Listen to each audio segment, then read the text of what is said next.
Bonjour tout le monde, donc toujours avec l'exemple que nous avons bien sûr nous avons rédigé dans la vidéo précédente. Donc on va ajouter d'autres informations en fait à afficher. Donc jusque-là on a affiché le nom de l'étudiant, les notes de l'étudiant bien sûr et la moyenne. Maintenant on va afficher une autre c'est-à-dire une autre information, c'est la meilleure note que cet étudiant a obtenue parmi bien sûr ces matières, parmi les notes saisies. Voilà. Donc comment on va faire? Eh bien, en fait, le fait d'extraire la note, la meilleure note, c'est-à-dire qu'on va parcourir les éléments du tableau et extraire la valeur maximale du tableau ou bien la valeur minimale. Ce sont parmi les opérations en fait qu'on qu'on a tendance à exécuter au niveau d'un tableau. Voilà. Donc pour parcourir bien sûr les éléments du tableau, il nous faut bien entendu la boucle. Donc la boucle elle est indispensable. Je vais bien sûr la vider. Pour maintenant pour c'est-à-dire pour extraire la note maximale ou bien la valeur maximale d'une des éléments du tableau, je dois comparer le premier élément avec le deuxième, si le premier ou si c'est-à-dire le deuxième qui est grand, donc je prends le deuxième, si le premier, je prends le premier. Ensuite, je compare le maximum ou bien le maximal entre les deux avec le troisième. Si le maximal est inférieur, donc je prends le troisième. C'est-à-dire que c'est l'élément troisième qui sera maximal. Sinon, c'est-à-dire je laisse ma note maximale et je la compare avec la quatrième, etc., etc. Donc c'est comme ça que ça marche avec les tableaux. Donc bien sûr, pour comparer, il nous faut les structures de contrôle, les if et les else. Donc c'est pour cela que on va les utiliser dans notre programme.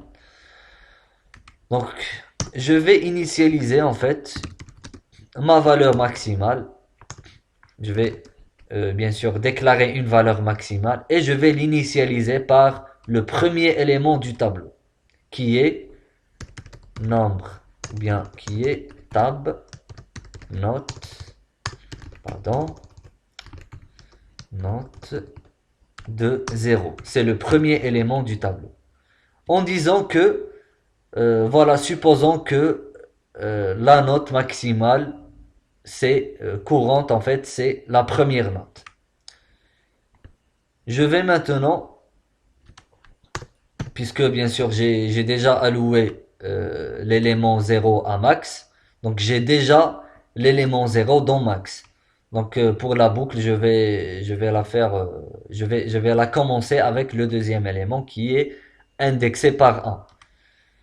Voilà, donc, et je suppose que le maximum, c'est c'est-à-dire le premier élément. Donc je vais comparer le maximal avec le deuxième élément. Si le deuxième élément est supérieur au maximal, à la valeur maximale, qui est max, donc je dois changer cette valeur-là en disant que le maximum, ce n'est plus l'élément 0, mais c'est l'élément 1. Ainsi de suite. Nous allons voir ça. Donc je vais mettre if euh, if max est inférieur à tab note de indice, bien sûr.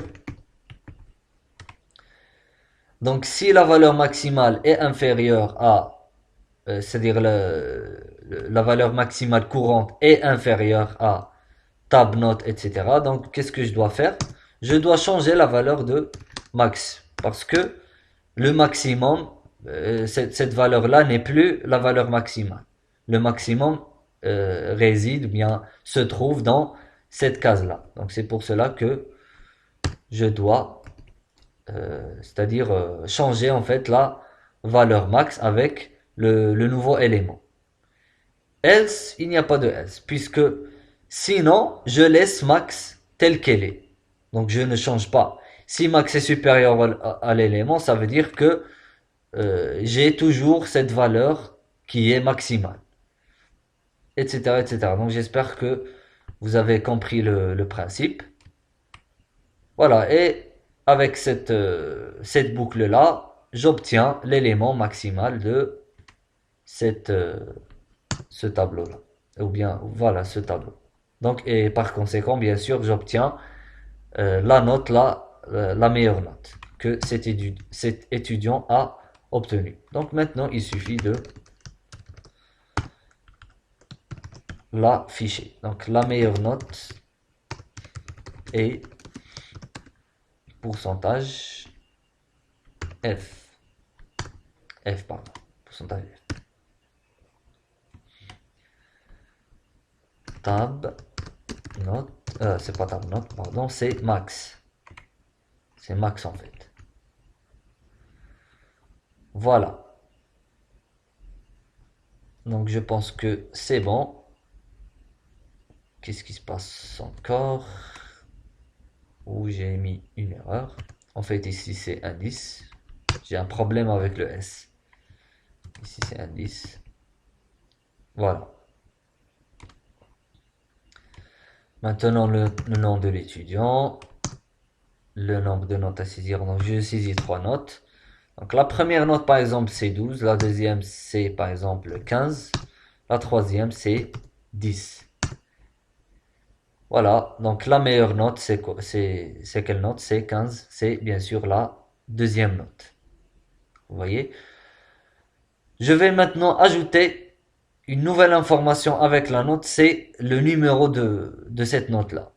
Par exemple, ici, c'est la deuxième note. Je vais dire que c'est la note numéro 2 qui est, euh, c'est-à-dire maximale. Comment je vais procéder? Donc, avec la même boucle, je vais, quand je change l'élément, je change l'indice aussi. Tout simplement. Donc je vais ajouter ici l'indice du maximum.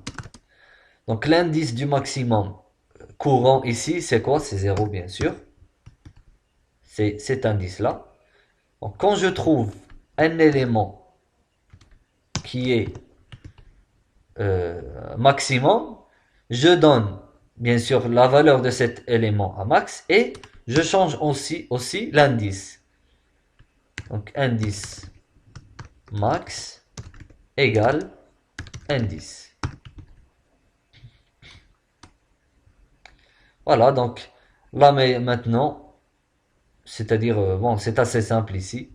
J'espère que vous avez compris ce que j'ai écrit. Donc ici, je mets la meilleure note et je donne note numéro pourcentage D, puisqu'il s'agit d'un indice.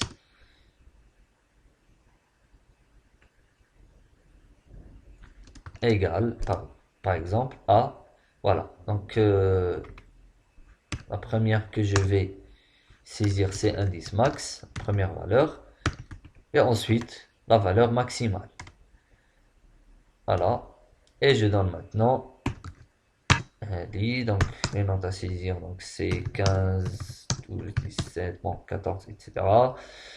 2 par exemple. Voilà, donc la moyenne obtenue 10, bon c'est un problème d'affichage, j'ai pas mis de anti-slash. La meilleure note est la note numéro 2. Là, il y a un problème. Parce que normalement, c'est la note numéro 3. Là, en fait, le résultat, il est vrai. Il m'a donné, en fait, l'emplacement de l'élément. C'est-à-dire l'emplacement où l'élément, où la valeur de l'élément est meilleure. C'est en fait l'indice. Mais dans l'affichage, en fait, on a ajouté 1 dans l'affichage. C'est pour cela que lorsque j'ai comparé avec l'affichage ici, lorsque j'ai comparé avec l'affichage, pour l'affichage, elle a donné 17 qui était en, c'est-à-dire que j'ai affiché 3 pour éviter le 0. Donc ici en fait, j'ajoute juste un 1 ici. Et ça va me donner le résultat. Parce que je dois être en correspondance avec l'affichage. Puisque ici j'ai mis indice plus 1. Donc ici aussi je dois afficher, je dois rester dans le même comportement. Voilà, donc je vais recommencer. Donc le nombre de notes à saisir c'est 4 par exemple. Et je donne ici, bon, 12, 14, 10, 6. Bon, peu importe. Voilà, donc la meilleure note est note numéro 2, qui est 15. Voilà.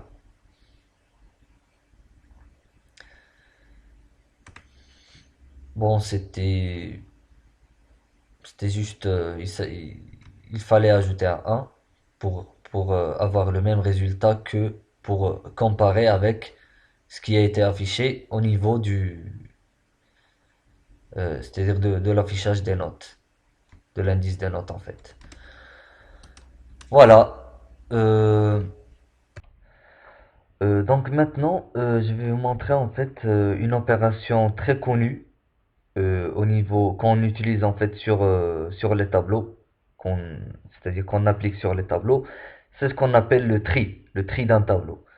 Il y a deux sortes de tri, soit le tri en ordre croissant ou bien en ordre décroissant. C'est-à-dire que euh, on a par exemple un tableau désordonné au niveau des valeurs, c'est-à-dire on a des valeurs. Bon, il n'y a pas d'ordre en fait au niveau d'un tableau. Donc nous, on va faire en sorte de mettre un ordre au niveau d'un tableau. C'est-à-dire, par exemple, on a 1, 2, 10, 3, etc. Donc, ce sont des valeurs désordonnées. On va les ordonner selon un ordre croissant, c'est-à-dire du plus petit au plus grand. On va les classifier ainsi. Soit en ordre décroissant, c'est-à-dire on commence par le plus grand et c'est-à-dire on continue jusqu'au petit, petit élément en fait. Voilà, donc en fait, il existe plusieurs algorithmes qui font le tri. Donc je vais vous montrer un algorithme utilisé pour pour obtenir ce résultat. Donc en fait, je vais pas procéder directement à la programmation parce que c'est-à-dire, il faut que je vous montre un petit peu dans un schéma comment ça marche. Voilà, donc regardez avec moi cet exemple-là. Donc nous avons un tableau de 4 éléments. Donc ils sont classifiés ainsi. Donc T de 0 comporte 12, T de 1 10, T de 2 5 et T de 3 30. Donc et on va procéder à ce qu'on appelle un tri par ordre croissant. Donc le résultat bien sûr que nous devons obtenir est comme suit. Donc le plus petit sera dans la première case, celui le plus petit qui vient après sera bien sûr dans la deuxième case, etc., c'est-à-dire du plus petit jusqu'au plus grand. Et ça nous crée un ordre au niveau d'un tableau. Donc en fait, on est amené parfois à faire un tri au niveau de notre programmation, bien dans un problème donné.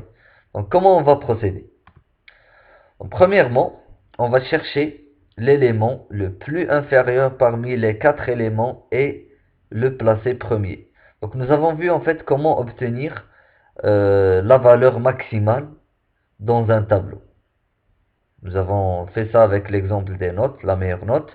Donc ici c'est un petit peu c'est-à-dire le tri du tableau, il a une grande relation en fait avec le tri des tableaux. Je vais montrer comment ça marche.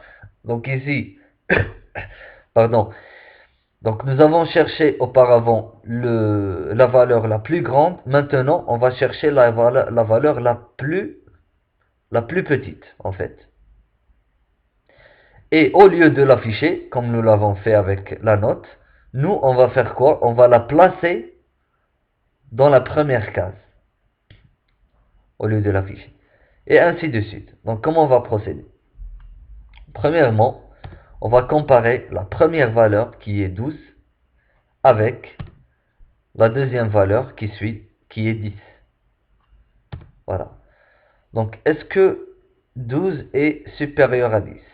Donc, elle est supérieure à 10, donc, c'est-à-dire que cette valeur-là est supérieure à cette valeur, donc, c'est la valeur la plus petite entre les deux qui doit être dans la première case.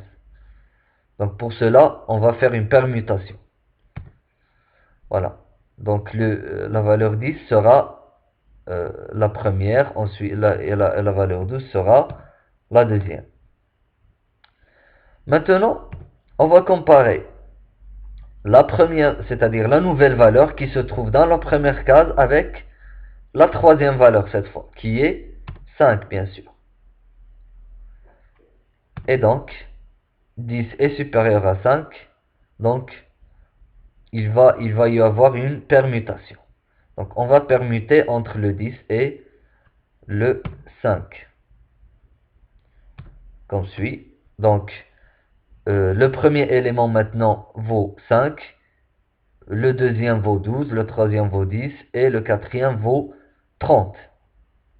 Ensuite, qu'est-ce qu'on va faire? Eh bien, on va, euh, on va comparer la valeur du premier élément avec le dernier élément qui est 30. Donc, vous voyez que 5 est inférieur à 30. Donc, nous avons déjà la valeur la plus minimale parmi les 4 valeurs dans la première case. Qu'est-ce que nous allons faire maintenant? Eh bien, donc en fait, on va appliquer le même principe, mais maintenant pour le deuxième emplacement. Nous avons trouvé bien sûr la valeur la plus minimale et on l'a placée bien sûr dans la première case. Maintenant, on va c'est-à-dire choisir ou bien on va déterminer quel est l'élément le plus petit qui vient après le 5 et on va le placer dans 12. Donc on va faire quoi? On va répéter le même principe que nous avons fait avec la première case, juste que maintenant on va oublier la première case, on va on va faire en sorte que notre tableau ne contient que ces trois éléments-là. On va oublier le premier élément. Donc on va comparer entre 12, 10 et 30. Donc bien sûr, donc on va comparer le 12 avec le 10. Donc 12 est supérieur à 10, donc il y aura une permutation. Donc le 10 sera bien sûr ici, et le 12 c'est-à-dire va être ici. Ensuite, on compare la nouvelle valeur qui est 10 avec 30. Donc 10 est inférieur à 30, donc il n'y aura pas de permutation. Donc le deuxième élément sera 10. Et ainsi de suite. Donc on va comparer bien sûr, il nous reste le 12 et le 30, donc on va comparer entre le 12 et le 30.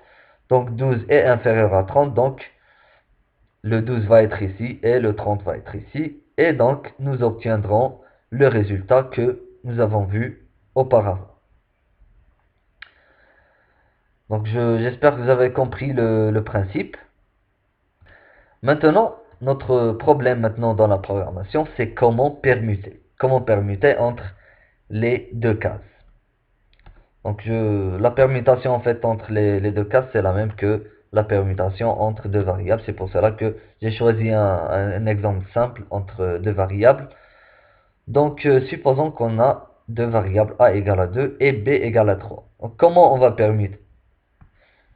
Bien sûr, si nous faisons comme suit, c'est-à-dire a égale à b et a égale à b et b égale à a, je vous dis tout de suite que vous faites erreur. Pourquoi? Parce que quand vous faites a égale à b, vous écrasez en fait la valeur de a. Donc on perd directement la valeur de a. Donc là dans cette ligne-là, a égale à 3 et b égale à 3. Et donc lorsque dans la deuxième ligne, lorsque j'affecte A à B, j'affecte 3 à 3. Donc je ne fais rien du tout. J'obtiens à la fin A égale à 3 et B égale à 3. Alors que je veux avoir A égale à 3 et B égale à 2. Vous voyez? Donc, comment on va procéder? Eh bien, avant de faire cette affectation-là de A, pour ne pas perdre la valeur de A, il faut la stocker quelque part. C'est pour cela qu'il faut ajouter une autre variable en fait, variable aide, dans laquelle on va stocker la valeur de A et ensuite on procède à la permutation. Voilà. Donc, comment on va faire? Donc, on donne ou bien on sauvegarde la valeur de A dans aide. Ensuite, maintenant, on copie la valeur de B dans A. Bien sûr, le A, la variable A va être écrasée, mais ce n'est pas grave parce que le A, il existe déjà dans aide. La valeur de A, elle est dans aide. Donc, dans la troisième ligne, il suffit de donner aide à B, c'est-à-dire la valeur de A que j'ai sauvegardée à B. Donc, dans la première ligne, aide égale à 2, bien sûr. A égale à 2 et B égale à 3. Dans la deuxième ligne, on a changé la valeur de A par celle de B. Donc, aide, bien sûr, elle est égale à 2, A égale à 3 et B égale à 3. Dans la dernière ligne, on a changé la valeur de B. Donc, aide égale à 2, bien sûr. A égale à 3, on a changé ici. Et B égale à 2. Vous voyez ici, on obtient A égale à 3 et B égale à 2. Voilà, donc on va appliquer l'exemple que nous venons de voir dans la programmation pour savoir comment on va procéder.